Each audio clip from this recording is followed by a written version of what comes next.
ہم سب چاہتے ہیں قیامت کے دن ہمارے پیارے آقا صلی اللہ علیہ وآلہ وسلم کے قریب ہوں، لیکن یہ قربت رسول ہمیں ملے گی کیسے؟ نبی کریم صلی اللہ علیہ وآلہ وسلم نے فرمایا جامع ترمذی کے اندر، نبی کریم قیامت کے دن وہ آدمی میرے زیادہ قریب ہوگا جو مجھ پر کثرت سے درود پڑھتا رہا۔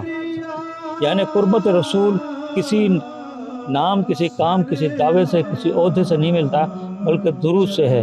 اور سن لو، نبی صلی اللہ علیہ وآلہ وسلم نے سنن النسائی میں فرمایا ہے، رسول اللہ صلی اللہ علیہ وسلم نے فرمایا، جس نے مجھ پر ایک دفعہ درود پڑھا، اللہ تعالیٰ 10 دفعہ اس پر رحمتیں نازل فرماتا ہے، اس کے 10 خطائیں معاف کرتا ہے اور اس کے درجات بلند کرتا ہے۔ سوچو، ایک بار درود اتنی رحمتیں اور اتنی برکتیں عطا فرماتا ہے اور دل کو پاک کرتا ہے، نفس کو توڑتا ہے، عشق رسول کی شمع روشن کرتا ہے۔